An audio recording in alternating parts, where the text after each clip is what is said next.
di halaman pertama Al-Quran itu kan Al-Fatihah. Oke. Nih, di halaman pertama Al-Quran itu kan Al-Fatihah ini. Nah, Al-Fatihah nanti Bismillahnya akan ditulis langsung oleh Pak Kiai Sa'roni. Asli, tidak diedit, tidak ditulis ulang oleh kaligrafer. Jadi biar orang tahu gitu loh bahwa Quran ini original. Bismillahnya ditulis langsung oleh orang yang mentasih Quran ini, oleh Pak Kiai Sa'roni.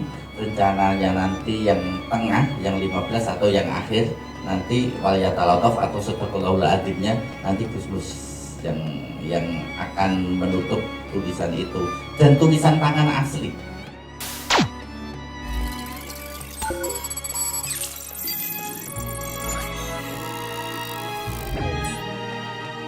Hai, selamat datang di channel Cerita Muria. Jangan lupa subscribe dulu ya. Terima kasih dan selamat menonton.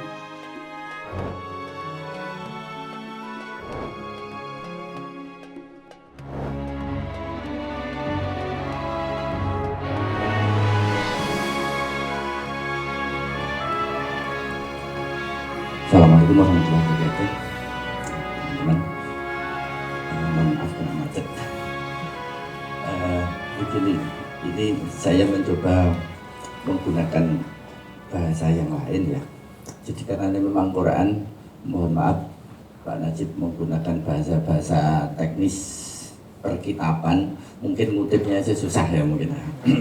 karena memang begitu, istilah teknisnya begitu, istilahnya begitu ya. Oke, saya mencoba untuk menyederhanakan, semoga tidak terjadi reduksi. Kurang lebih begini teman-teman. Kalau trennya, tren kajian sekarang itu muncul apa yang disebut sebagai Living Quran. Living Quran itu adalah sebuah studi di mana memposisikan Quran dari dua sisi. Dari sisi dia turun, terus dia bermetamorfosa, terus sampai dia mempengaruhi masyarakat di sekitarnya. Nah, kajian-kajian itu namanya bagi anak sekolah namanya Living Quran. Nah, bagi kita, terutama kami yang bergelut di Menara, sudah sekian lama mengalami keresahan. Keresahan itu munculnya begini. Kalau kita baca secara real di sekitar kita, setidaknya kita mengenal ada 3 jenis Quran yang bisa kita amati.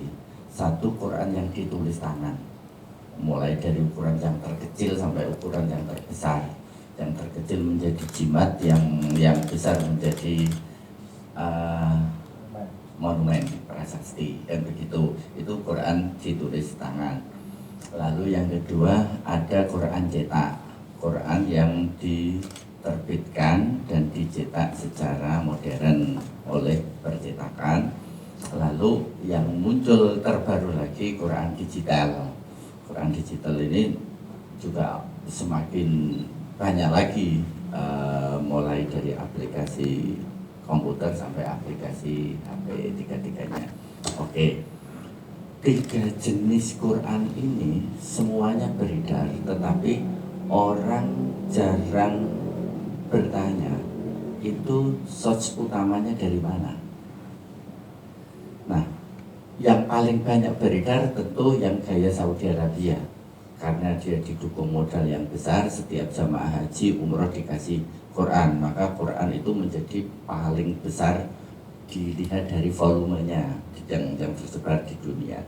Oke, kita yang di Kudus prinsipnya memahami begini. Quran itu mencerminkan 3 hal. Satu, Quran dari sisi tulisannya, jenis khotnya. Kajiannya orang sering menyebut dari sisi hermeneutisnya. Jadi Quran pojok Menara itu dicetak pertama tahun 74 oleh percetakan Menara. Source-nya itu dari penerbit Turki, Bahriyah. Bahriyah itu penerbit Turki milik Angkatan Laut Turki, makanya namanya Bahriyah. Bahron itu artinya segoro laut. Nah, makanya Quran yang diterbitkan Angkatan Laut Turki itu namanya Bahriyah. Nah, Quran itu sempat beredar di Indonesia dan yang digunakan oleh Mbah Kyai Arwani, terus kemudian itu yang dicetak, ditambahi di bagian awal ornamen Fatihah dan lain-lain, tetapi font dan lain-lainnya tetap menggunakan master Turki. Itu yang beredar tahun 74. Nah, sampai tahun sekarang Quran itu masih beredar, cuman dengan berbagai, saya mau ngomong kompetisi kan gak enak, dengan berbagai jenis Quran yang beredar kemudian menjadi berbeda ceritanya. Nah, kami yang dari Menara berpikirnya simpel aja. Satu langkah kami bertanya kepada Kemenak, kepada Kementerian Agama, pihak yang berwenang melakukan pembuatan atau pembuatan canggih.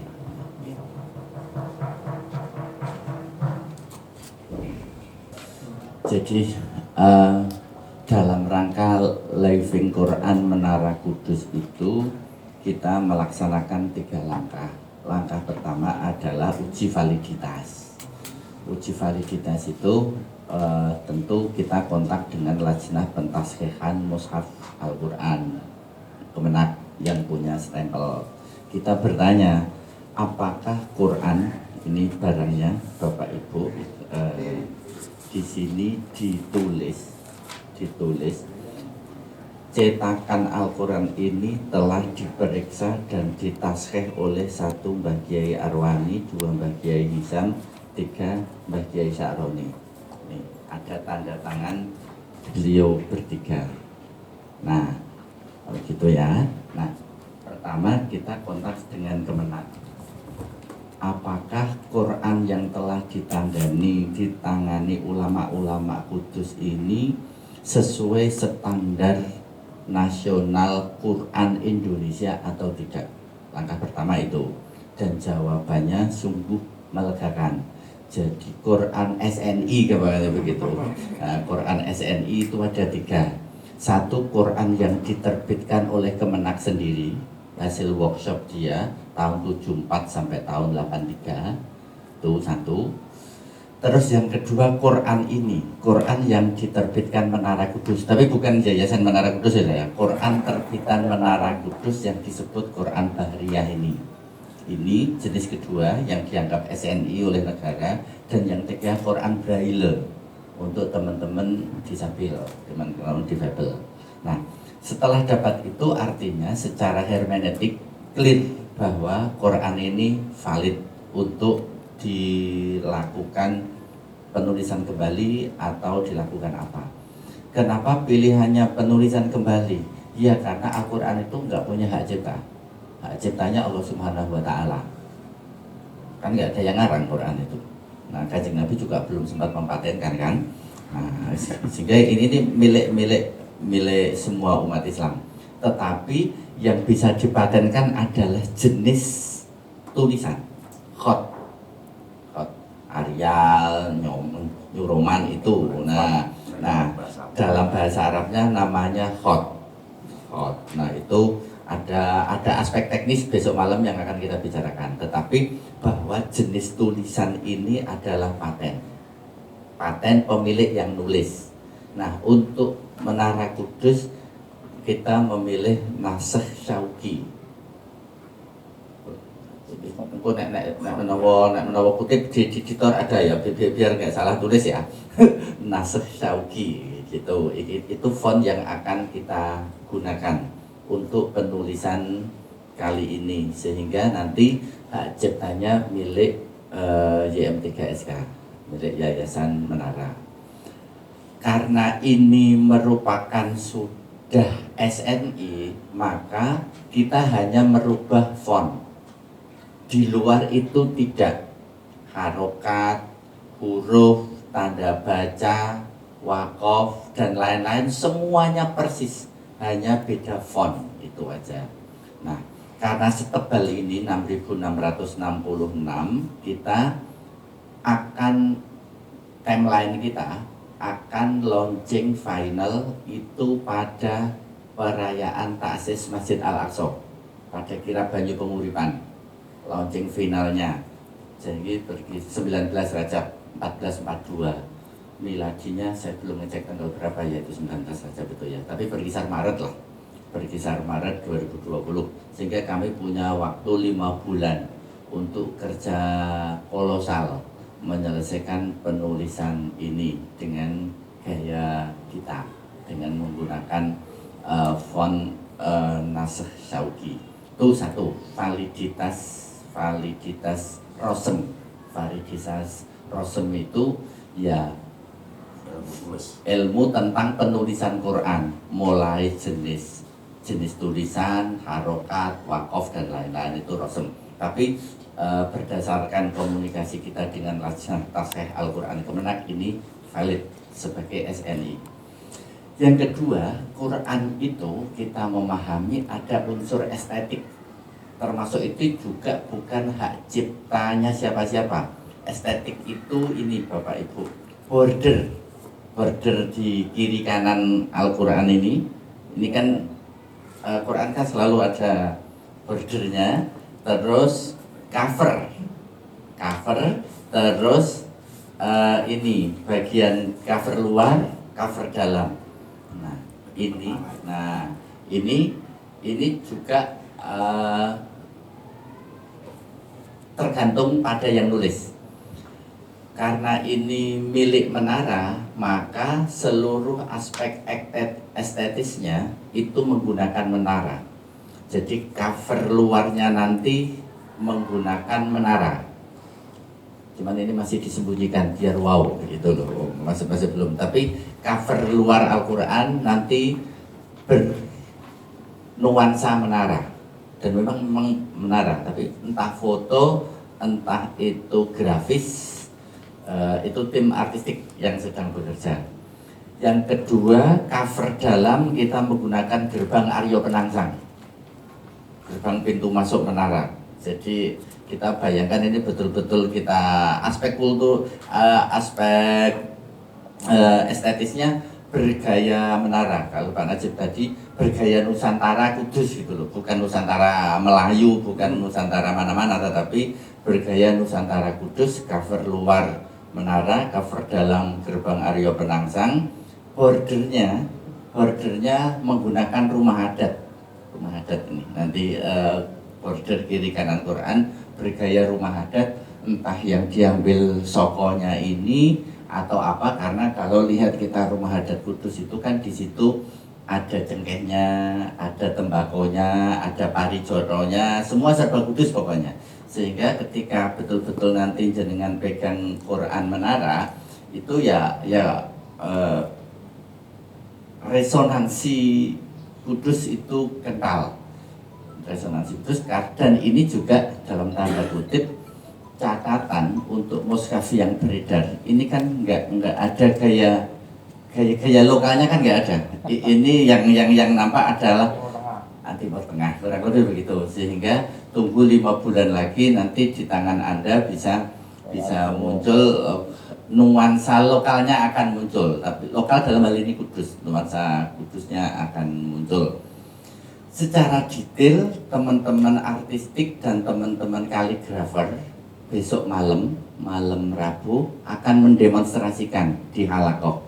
Jadi dia akan bercerita ornamen yang digunakan ini, mengapa ini, terus kaligrafinya ini, tekniknya ini, besok akan kita halakohkan, termasuk pihak SNI-nya, teman-teman LPMK. Lajnah Pentashkhihan Mushaf Al-Quran juga akan datang mentashkhih langsung, sehingga ini unik. Kita didampingi Lajnah Tashkhih itu mulai penulisan pertama sampai penulisan terakhir full beliau akan dampingi, sehingga kalau LPMK mengeluarkan surat tanda tasreh itu betul-betul mereka kita libatkan. Itu yang pertama. Yang kedua, karena ini Quran kitabah, kembali ke yang pertama, ditulis tangan, maka harus ada prasasti. Prasastinya apa? Prasastinya adalah ini nanti Bapak-bapak, di halaman pertama Al-Quran itu kan Al-Fatihah. Oke, nih di halaman pertama Al-Quran itu kan Al-Fatihah ini. Nah, Al-Fatihah nanti Bismillahnya akan ditulis langsung oleh Pak Kiai Sa'roni, asli, tidak diedit, tidak ditulis ulang oleh kaligrafer. Jadi biar orang tahu gitu loh bahwa Quran ini original. Bismillahnya ditulis langsung oleh orang yang mentasih Quran ini, oleh Pak Kiai Sa'roni. Rencananya nanti yang tengah, yang 15 atau yang akhir, nanti waliyatalataf atau sedaqallahul adzimnya nanti Gusmus yang akan menutup tulisan itu, dan tulisan tangan asli, tidak ditulis kaligrafer, sehingga ini kolaborasinya nampak. Tulisan yang banyak itu oleh tim kaligrafer, lalu Bismillahnya Pak Kiai Sa'roni, yang tengah atau yang akhir nanti Gusmus, dan Pak Ketua Yayasan nanti juga biar mempimpah sama Gusmus, apakah tengah sama akhir yang mana, begitulah. Kurang lebih begitu, sehingga jejaknya nampak. Ini jejak Kudus, covernya Kudus, bordernya Kudus, ornamennya Kudus, dan ditasih sing bangsa Kudus. Kurang lebih itu untuk aspek estetis.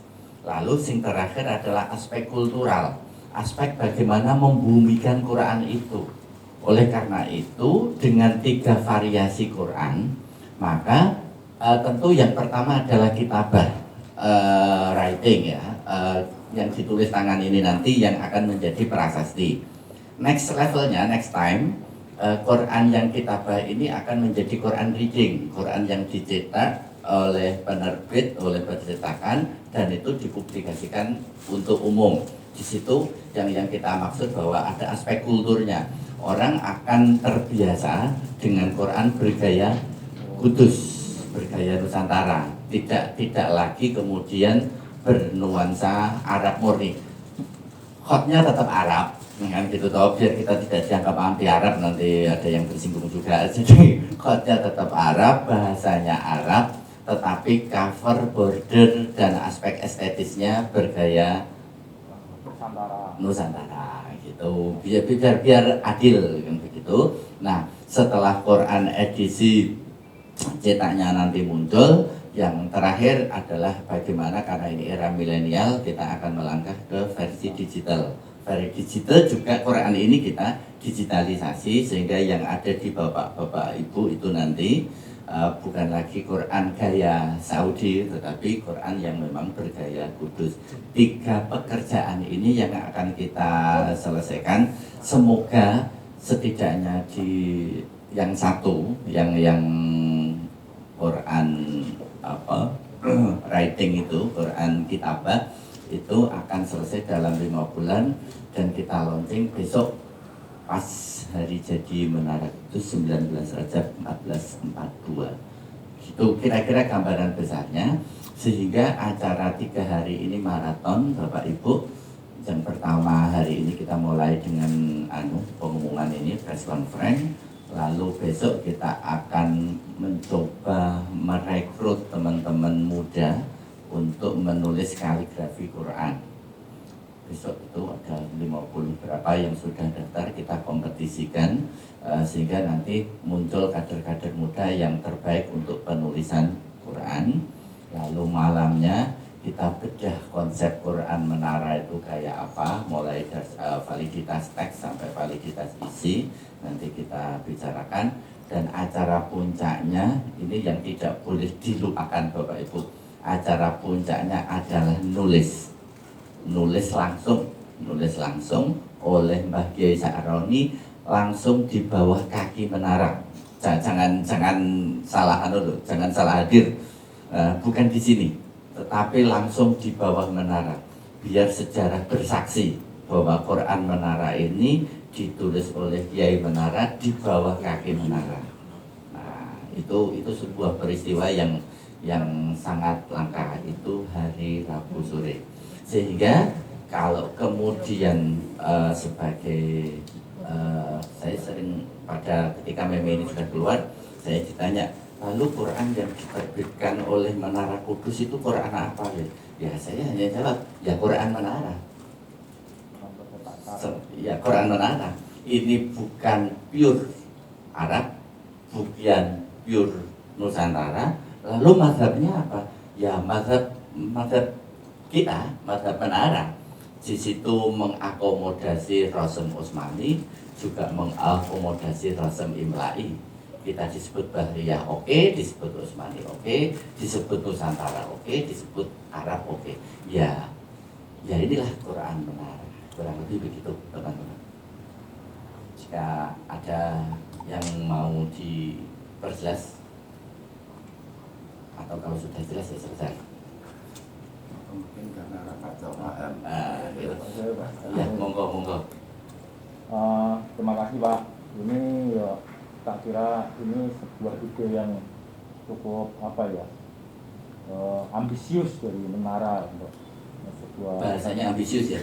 ya, saya kurang bisa menemukan kata istilah bukan ambisius yang Gagasan besar. gagasan besar, Gagasan besar. untuk menciptakan sebuah mushaf yang khas Menara, khas Nusantara gitu. Ya. Karena saat ini kan yang kita ketahui kan mushaf gayanya masih gaya Timur Tengah semacam itu. Dulu Pak saya pernah bertemu dengan atau wawancara dengan seorang master kaligrafi Kudus ya, Pak Aufa ya, yang kemudian menuliskan mushaf raksasa di Masjid Agung. Beliau bercerita bahwa penulisan mushaf di situ menghabiskan waktu 3 tahun.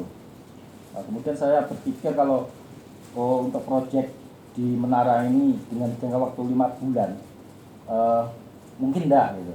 Kemudian dengan apakah ini ditulis oleh seorang kaligrafer, seorang khotob saja atau mungkin dirombong, terus bagaimana standarisasi goresan khotnya bisa seragam atau bagaimana itu.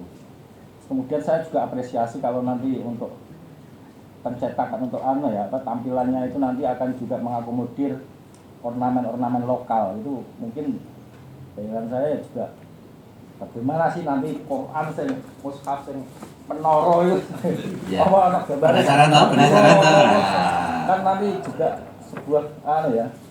Karya yang mungkin patut kita tunggu gitu Pak. Itu pertanyaan tadi yang perlu dijawab. Terima kasih. Problem itu sudah kita pikirkan ya kira-kira setengah bulan yang lalu. Jadi menulis mushaf ini memang nggak main-main. Jadi ketika Kemenak sudah memberi lampu hijau untuk penulisan ulang, maka yang perlu kita lakukan pertama adalah mengumpulkan barisan khotot dengan gaya yang sama. Jadi tapi ini mestinya sing jawab besok malam, tetapi bocorannya begini. Yang akan menulis itu 9 orang. 9 orang dengan keterampilan teknis yang plus minus 11-12. Dan sudah kita samakan, sudah ada brief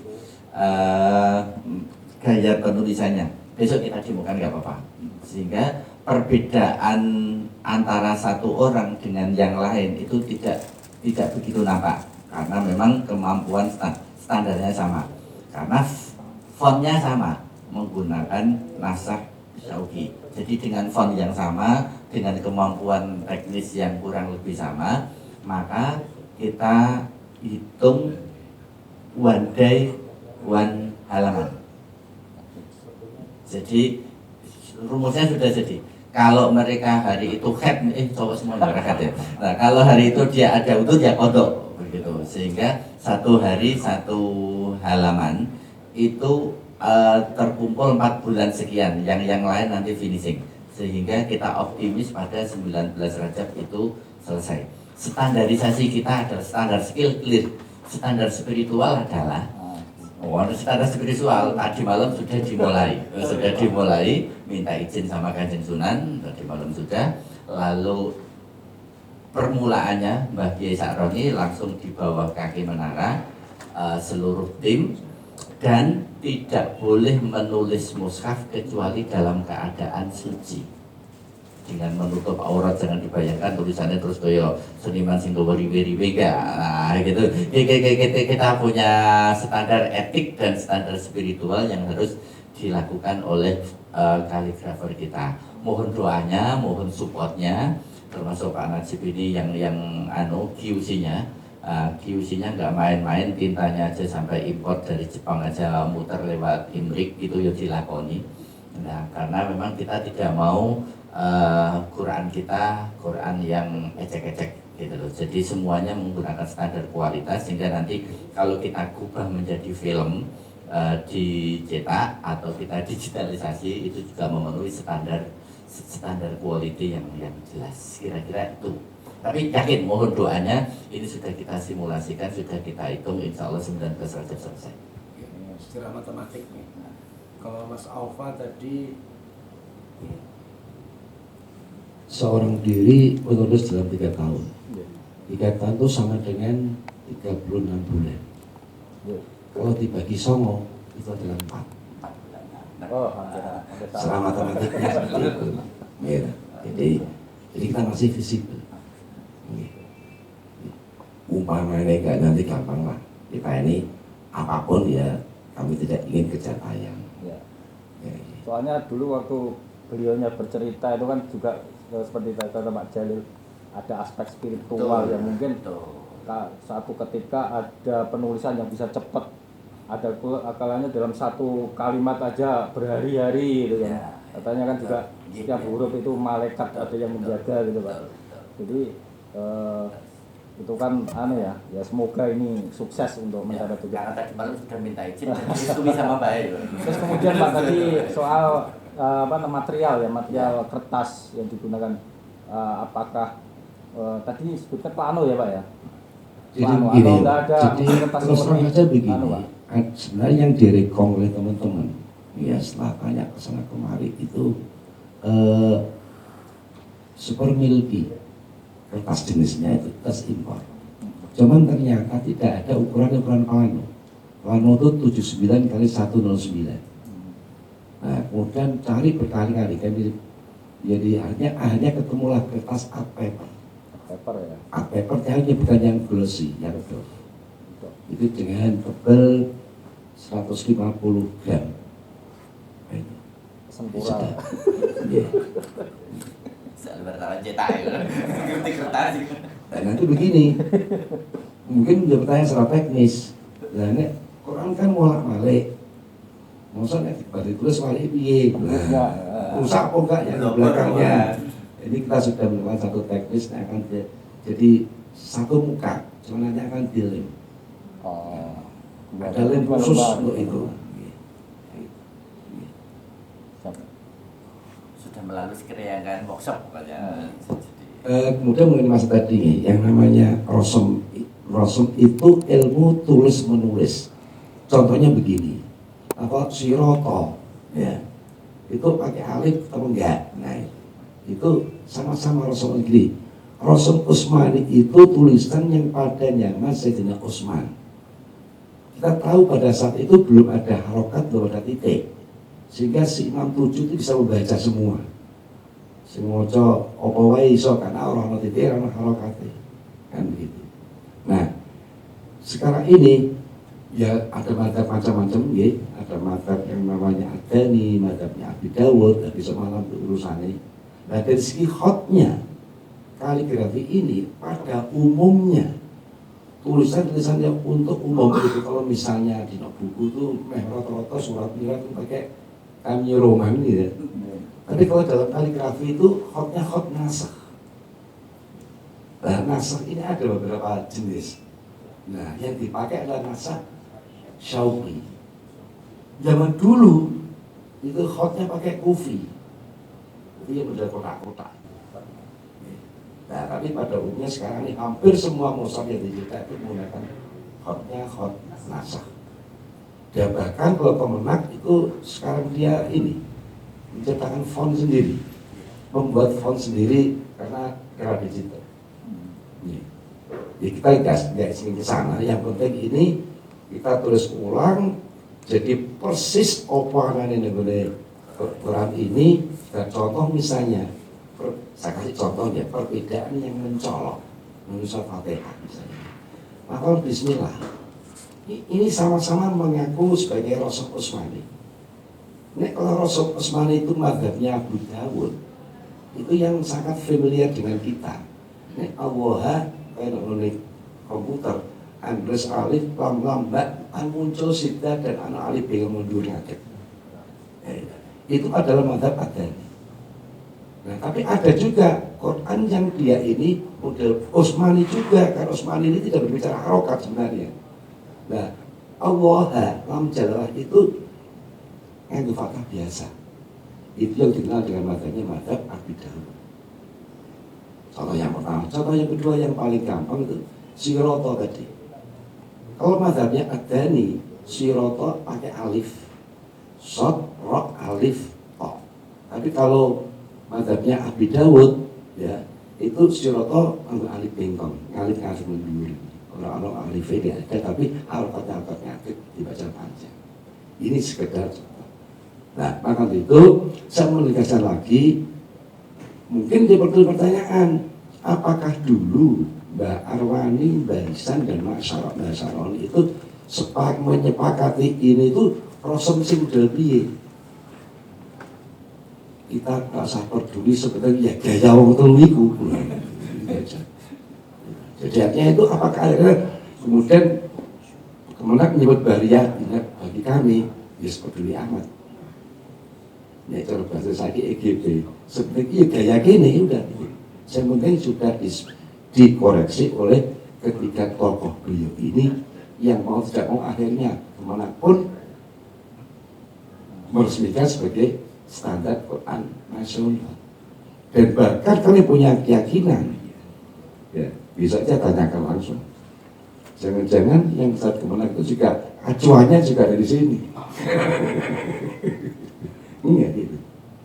Karena jujur saja, perbincangan mengenai masalah rosem itu masih sangat langka.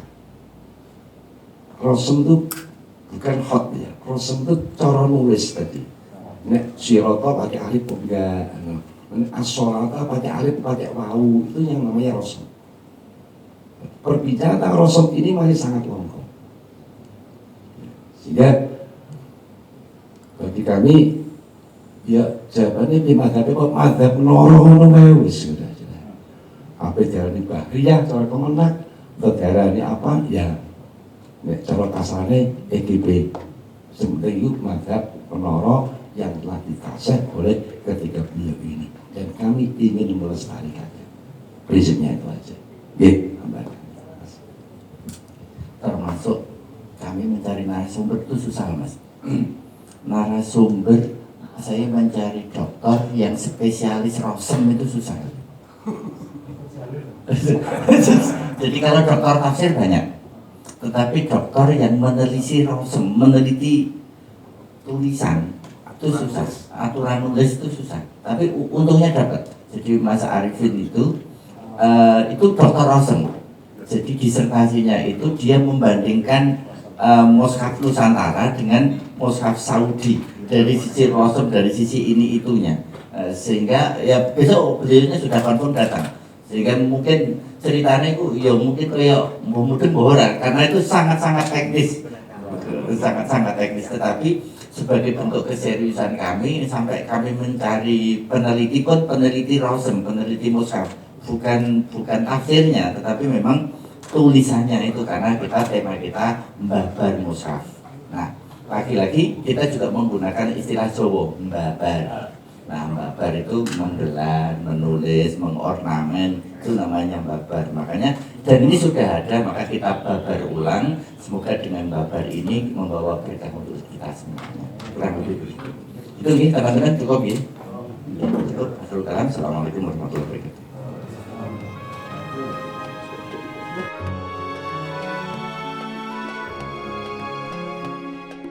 Terima kasih sudah menonton video ini. Jangan lupa subscribe channel kami ya, biar kamu gak ketinggalan cerita-cerita menarik dari kami.